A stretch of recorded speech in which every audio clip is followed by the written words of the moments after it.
Ed, this film, The Way Back, has got Oscars written all over it. You've got 4 nominations now.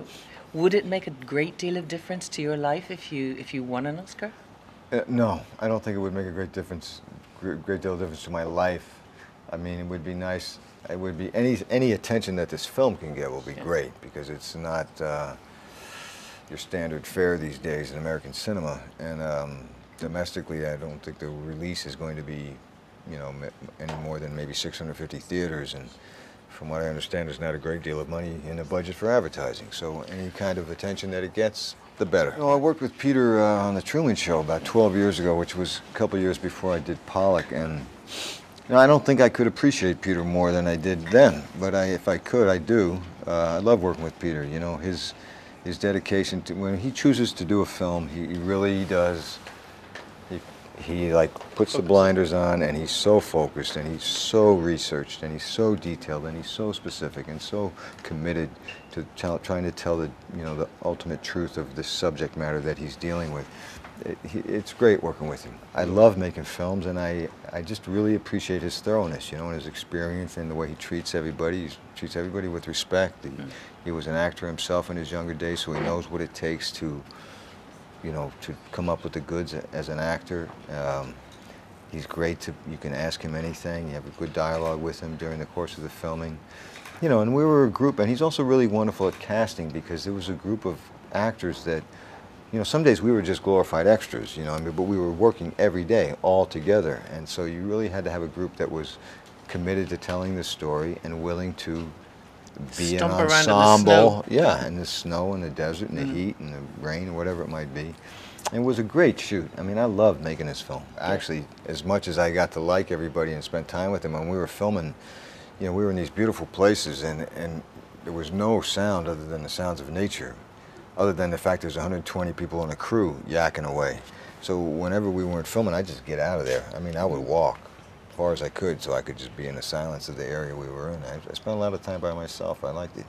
A lot of solitude. Were you trying to recreate the reality of sort of, making buttonholes or making fish hooks, or, I mean, this is... Well, I mean, when they left the gulag, they had what they had. Yes. And so, yeah, I mean, whether it's a little piece of barbed wire that you fashion into a fish hook, pulling threads out of your jacket, and twisting them up. We did some fishing scenes that weren't in the film, but I made a fishing line about that. Pretty long, actually. That was pretty strong. Out of threads from your jacket? Yeah, and stuff like that. And mending your coat with a little bone needle and some sinew from a, deer that you killed or whatever. I love doing that kind of thing.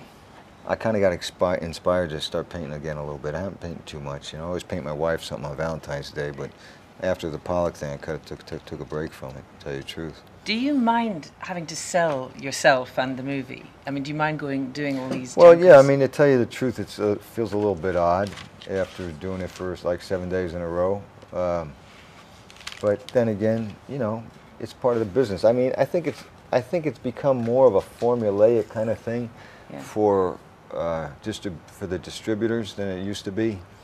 In other words, you make a film, and this is what you do now. You go boom, boom, boom, boom, boom, boom, boom, boom, boom. But you don't mind doing this for Peter Weir and this movie? I don't mind doing it at all. I wouldn't be here. Yeah. And I get to meet you, talk to you. You see, I could look into those blue eyes that sort of stare out, at you, and everybody always talks about this sort of 1,000-yard stare of Ed Harris. I mean, do you look in the mirror in the morning and practice or anything? I look in the mirror in the morning and say, I wish I had some hair. Last question, what are you doing for Christmas? Well, I'm going home. I got to get home. And I got to get a Christmas tree. My family's waiting for me, so looking forward to getting back. A New Year. Santa is on his way. Good. Thank you very much indeed, Ed. It's been a great pleasure. Same. Thank you. Bye. All right. Oh, yeah, sorry. Can I just sort of look at you smiling? Yeah, sure. We can look smile at you at smiling. each other. Yeah, that's nice. That's really nice. Thank you. It's the same. Just showing you where you're not like. Thank you so much. Here, 1, 2, 3. Oh, beautiful. Right. Thank you. Did you meet Amy's asked me already, could I take a picture of you with her? This is Amy. Really quick. If this goes up on the web, you're in trouble. Go, Amy. Oh, Amy. Oh my God. Oh, yes. She's strong. All right, thanks, Amy. Thank you so much. You're so kind. Thank you.